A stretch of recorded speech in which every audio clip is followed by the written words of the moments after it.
Bab 277, Ivatar Jahaf 3. Di-upload oleh Baca Suara. Jangan lupa like dan subscribe, agar kami semangat upload lebih banyak.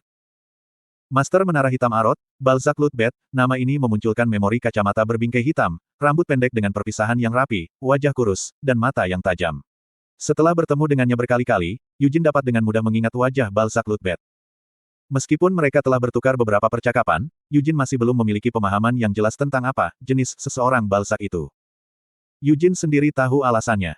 300 tahun memang telah berlalu sejak Hamel meninggal. Meskipun wajar bagi dunia untuk berubah, sepertinya masih ada terlalu banyak perubahan.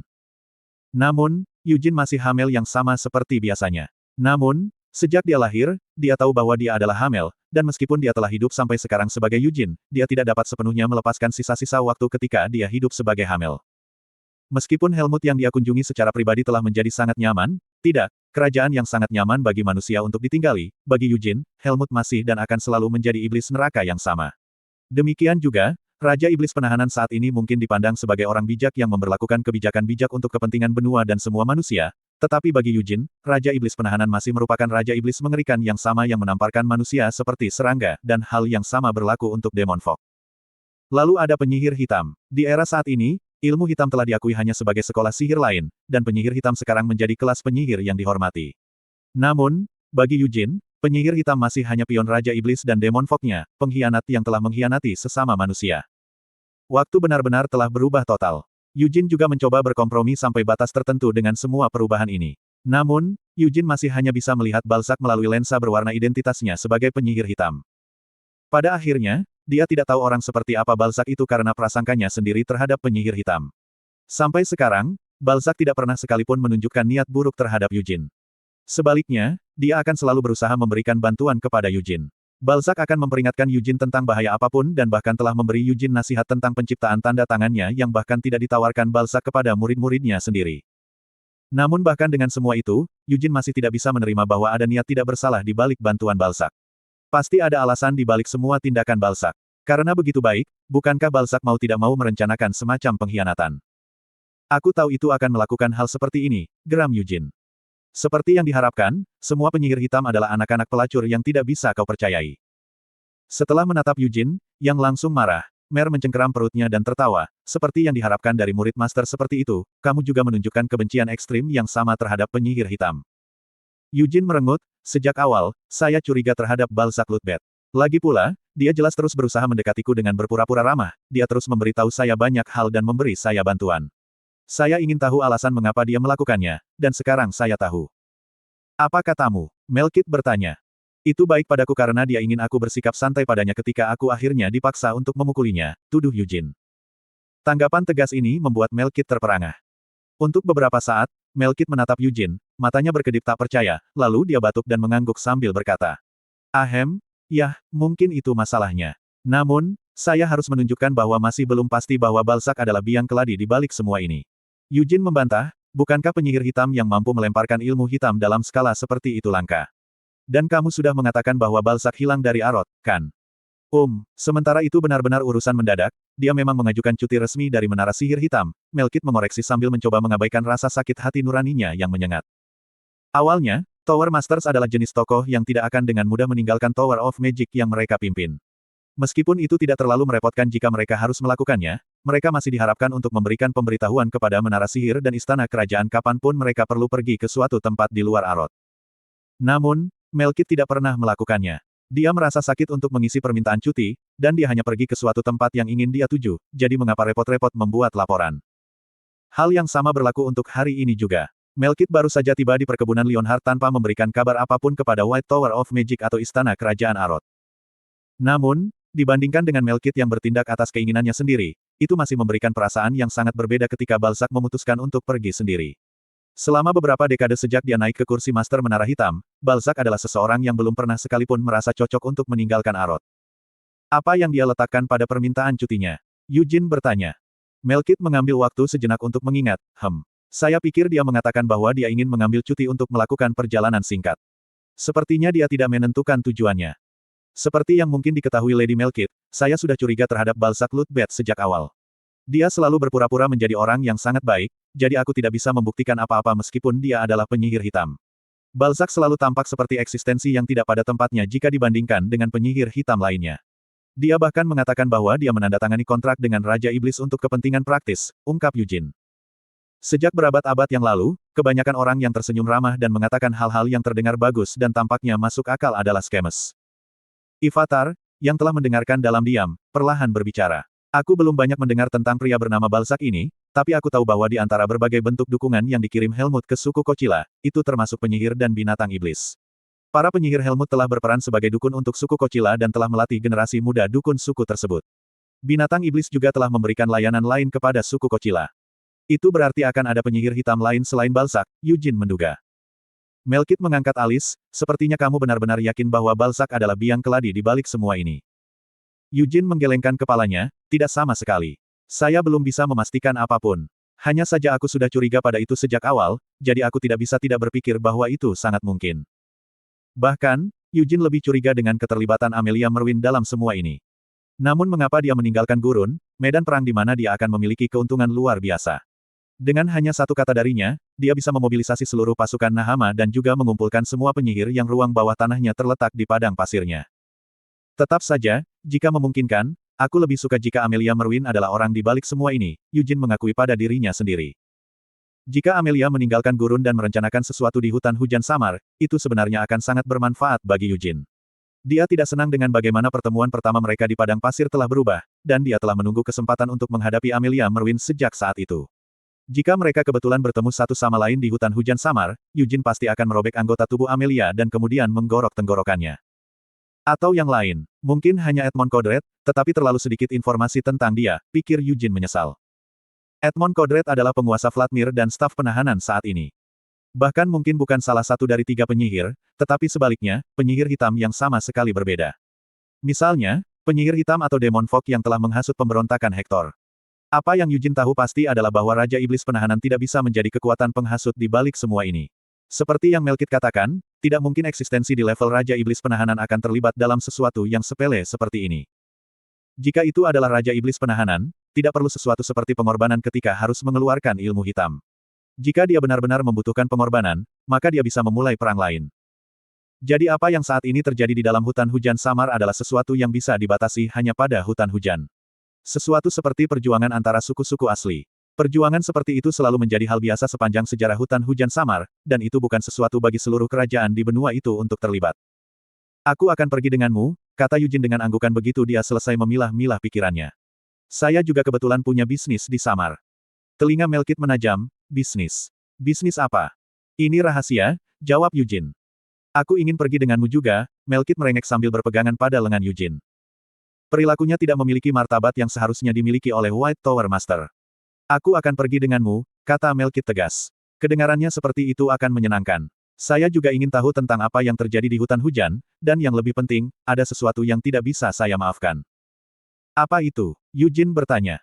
Melkit dengan penuh semangat berteriak, hutan hujan samar seperti situs suci untuk semua spirit summoner. Jadi beraninya beberapa penyihir hitam melakukan rencana jahat mereka di dalam hutan hujan. Aku, spirit summoner terbesar di era ini, Melkit El-Hayah, menatapku pada mereka. Seperti yang diharapkan dari Putri Roh Menara Sihir Putih, kata Eugene sinis. Kiyah, Melkit menjerit ketakutan dan membuang lengan Eugene.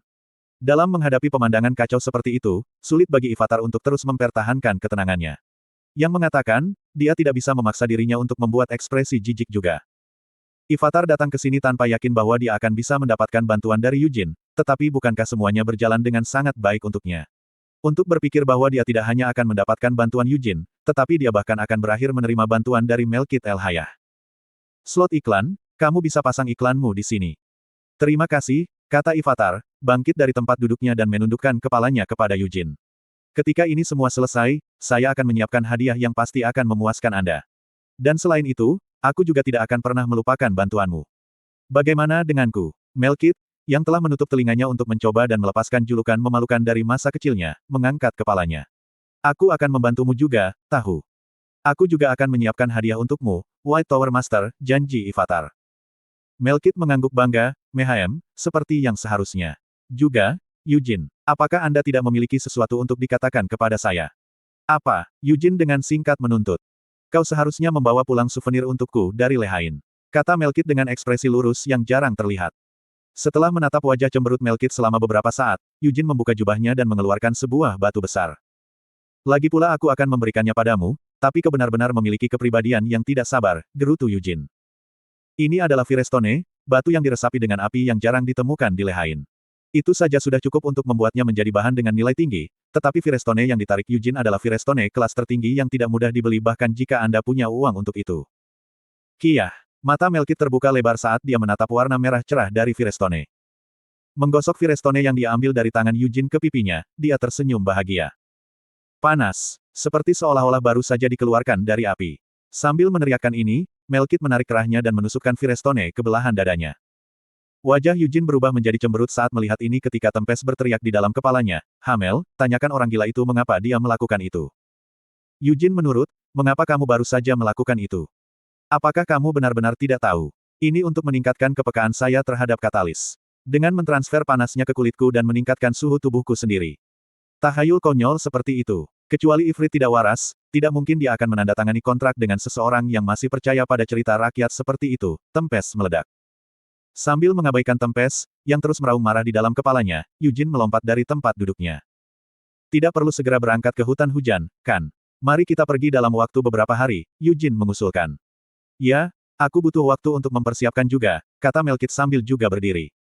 Sambil tersenyum cerah pada panas yang datang dari antara payudaranya, dia melingkarkan kedua lengannya di dadanya. Mengapa kamu tidak mengirim kabar ke Lovelian juga?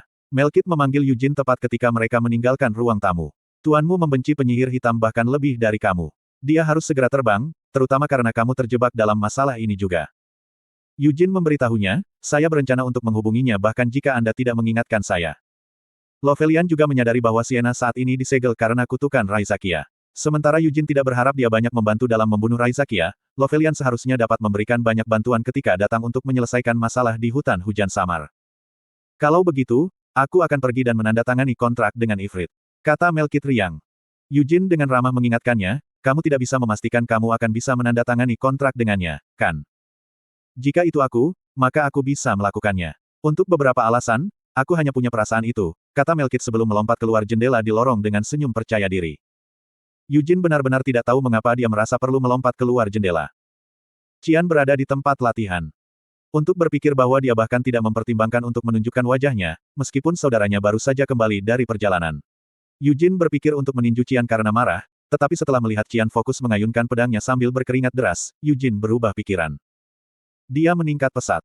Ada peningkatan luar biasa dalam keterampilan Qian sejak terakhir kali Yujin melihatnya. Gerakan tubuhnya juga sempurna, dan kontrol mananya sangat mengesankan. Dia telah sepenuhnya menguasai semua yang diajarkan Yujin kepadanya beberapa tahun yang lalu. Pada akhirnya, itu semua berkat pengajaran saya yang baik.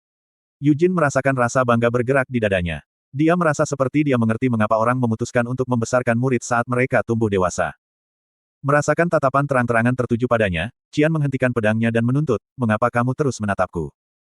Sambil menarik napas dalam-dalam, Qian berbalik menghadap Yujin. Melihat penampilan sombong Qian, Yujin berubah pikiran sekali lagi. Yujin melangkah ke Qian dan mendaratkan tendangan rendah di paha Qian. Qian menjerit, "Ark!" Yujin mengutuk, "Kamu, beraninya kamu tidak menyapa kakakmu saat dia kembali. Bukannya hanya sekali atau dua kali kamu pergi dan meninggalkan mansion sendirian." Qian membantah. "Tidak peduli apa masalahnya, jika kamu melihat bahwa itu aku telah kembali, kamu setidaknya harus mengatakan bahwa itu kamu senang melihatku kembali." Yujin memberi kuliah. Qian merasa seperti akan menjadi gila karena frustrasi. Lagi pula, bagaimana mungkin Yujin masih tahan untuk bertindak begitu bangga ketika dia meninggalkan surat yang memalukan tentang bagaimana dia akan menemukan dirinya sendiri. Qian mengira Yujin akan terlalu malu untuk menatap matanya, jadi dia bertindak karena pertimbangan dan hanya menyapa Yujin seperti biasanya, tapi sekarang. "Serahkan perisai Gedon," Yujin menuntut. Qian berteriak, "Apa?" Yujin mengulangi dirinya sendiri, "Kataku, serahkan perisai. Bagaimanapun, Anda bahkan tidak menggunakannya saat ini. Apa yang kamu katakan setelah pulang tiba-tiba?" Qian menuntut. Bam! Yujin menendang paha Qian sekali lagi. Qian menjerit saat dia jatuh sebelum berguling-guling di lantai. Yujin menggeram, "Jika aku mengatakan serahkan, serahkan saja." Qian mengutuknya, "Kamu gila, setidaknya kamu harus memberiku alasan sebelum memintaku untuk menyerahkannya." "Aku perlu menggunakannya untuk sesuatu," Yujin menjelaskan singkat. "Itu sebabnya aku bertanya padamu, di mana kamu akan menggunakannya." Qian berteriak. Yujin tidak ingin membuat semua orang khawatir dengan mengatakan sesuatu yang tidak perlu, jadi dia bermaksud untuk maju sembarangan dan merampok perisai. Namun, melihat bagaimana itu bukan hanya barang biasa, perlawanan Qian sekuat yang diharapkan. Pada akhirnya, Yujin memberi Qian penjelasan kasar mengapa dia membutuhkan perisai itu. Tanpa mengatakan apa-apa tentang Raizakia, Yujin mengatakan dia membutuhkannya untuk memecahkan masalah yang muncul di hutan hujan samar. Apakah kamu gila? Tanya Qian tercengang. Mengapa kamu terlibat dalam perkelahian antara penduduk asli yang tinggal di hutan itu? Yujin mengangkat bahu, seorang penyihir hitam sedang merencanakan sesuatu, dan bagaimanapun juga aku adalah pahlawan. Setelah mendengar jawaban ini, Qian tidak bisa berkata-kata. Melihat ekspresi Qian yang hancur, Yujin terus berbicara, juga, itu tidak seperti itu tidak ada hubungannya dengan kita. Qian mengerutkan kening, apa maksudmu? Yujin menjelaskan tentang ilmu hitam yang dilemparkan Eward di Black Lion Castle dan bagaimana jiwa Hector diambil oleh seseorang. Saat dia mendengarkan ceritanya, wajah Qian berangsur-angsur menegang. Jadi maksudmu adalah, penyihir hitam yang dikontrak Hector mungkin mereproduksi sihir hitam yang sama dengan yang digunakan Eward. Qian mengkonfirmasi setelah Yujin selesai. Itu hanya kecurigaan. Belum ada yang pasti, Yujin memperingatkan. Yujin sebenarnya berpikir bahwa ini tidak mungkin. Eward mampu melakukan sesuatu seperti itu karena sisa-sisa Raja Iblis bertindak bersama dengannya. Bahkan jika itu hanya spekulasi, itu berarti masih ada kemungkinan, gumam Qian. Hector berasal dari garis keturunan agunan hati singa, dan Eward berasal dari jalur utama. Inilah mengapa Yujin tidak ingin mengatakan apa-apa. Yujin mendecakkan lidahnya dan menggelengkan kepalanya. Itu sebabnya saya mengatakan itu tidak seperti kita tidak sepenuhnya tidak terlibat. Aku akan pergi dan memeriksanya, jadi kamu tidak perlu memikirkannya lagi, Yujin meyakinkannya. Kita perlu melaporkan ini kepada Patriark, Qian bersikeras. Yujin segera menolak, jika kamu melakukan itu, semuanya akan menjadi terlalu besar, kamu. Dengan kepribadian Patriark, dia pasti akan merasakan rasa tanggung jawab dan memobilisasi kekuatan penuh klan hati singa. Qian mendengus, jadi bagaimana jika dia melakukannya? Bukankah wajar baginya untuk melakukannya? Ini masih belum pasti, dan itu adalah sesuatu yang telah saya putuskan sendiri, bantah Yujin. Saat ini, itu masih hanya masalah pribadiku, jadi aku tidak ingin melangkah lebih jauh untuk memobilisasi kekuatan klan. Yujin berpikir bahwa menambahkan kekuatan penuh klan ke upaya mereka mungkin terlalu berlebihan. Untuk saat ini, dia sudah mengatur untuk mendapatkan bantuan dari dua Archwizards dari lingkaran ke-8, dan kemudian ada Yujin sendiri. Ada juga pasukan suku Samar yang dipimpin oleh suku Zoran.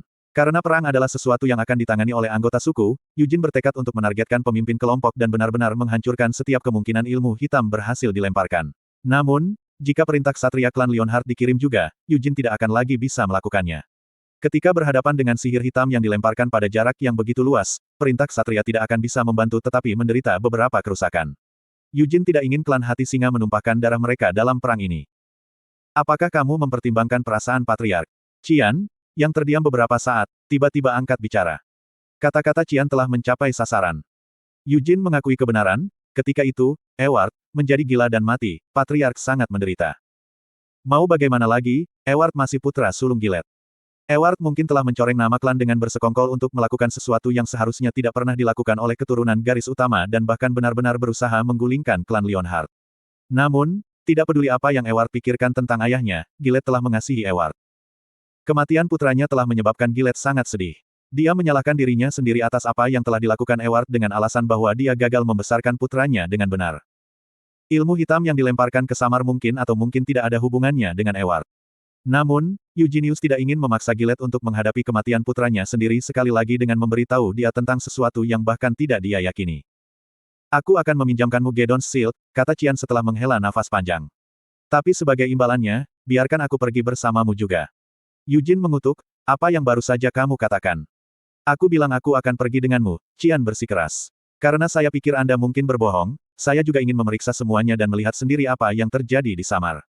Jika Anda benar, maka Anda bukan satu-satunya yang terlibat dalam masalah ini. Qian juga pernah berada di hutan Black Lion Castle saat itu.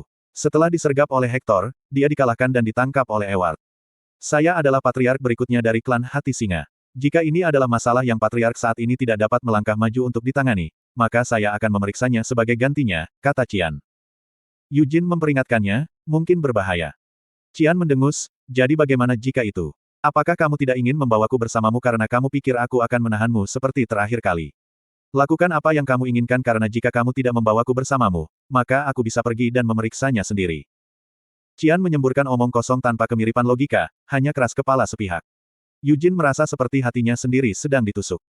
Itu benar, beginilah rasanya, gumam Eugene ketika ekspresinya berubah menjadi cemberut.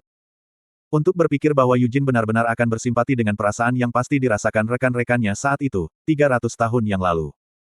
Sejujurnya dia tidak ingin membawa Qian bersamanya. Namun, dia berpikir bahwa kata-kata Qian juga ada benarnya, tetapi pada saat yang sama, Eugene juga merasa bahwa dia tidak ingin membawa Qian ke medan perang yang berbahaya. Tapi itu hanya keinginan egoisku sendiri. Kembali ke padang salju, ketika Qian dan Ciel diperintahkan untuk mundur lebih dulu setelah mereka diserang oleh Noir Giabella, Anise mengatakan ini kepada Eugene, yang merasa simpati pada si kembar yang menderita rasa malu. Waktu tidak mengalir seperti yang kita inginkan. Manusia yang hidup melalui masa-masa ini lemah dan ringan, jadi mereka tidak punya pilihan selain terbawa arus besar ini. Itu berlaku terutama untuk si kembar, yang merupakan keturunan Vermouth. Selama mereka masih menyandang nama hati singa, mereka tidak punya pilihan selain berdiri di garis depan pergolakan di era ini. Ketika saatnya tiba, akankah mereka berjalan ke dalam cahaya api? Atau mungkin, akankah mereka akhirnya memutuskan untuk meninggalkan segalanya dan melarikan diri? Hamel, itu bukan sesuatu yang bisa kau putuskan untuk mereka. Nasib seorang pria adalah sesuatu yang harus dia putuskan untuk dirinya sendiri. Jika Anda benar-benar peduli pada saudara Anda, maka jangan perlakukan mereka seperti anak-anak. Hormati keputusan mereka. Tidak ada kebutuhan nyata bagi Qian untuk bersikeras mengikuti mereka. Dia bisa saja menyerahkannya pada Eugene. Namun, Qian berani mengatakan hal seperti ini karena dia merasakan tanggung jawab yang jelas. Baiklah, aku mengerti, desah Eugene, tidak mau mematahkan semangat Qian. Dalam sikap keras kepala dan memaksa Qian, Eugene melihat penampilannya sendiri dari 300 tahun yang lalu. Itu bagus, kata Qian sambil tertawa ketika dia mulai bangun. Jika kamu tidak mau membawaku bersamamu, aku akan melaporkan masalah ini kepada Patriark. Anak jalang ini, Eugene mengutuk dan mendaratkan tendangan rendah lainnya di paha Qian tepat ketika yang terakhir berdiri. Hamel dari 300 tahun yang lalu tidak sekecil itu. Atau setidaknya itulah yang dipikirkan Eugene dengan tulus.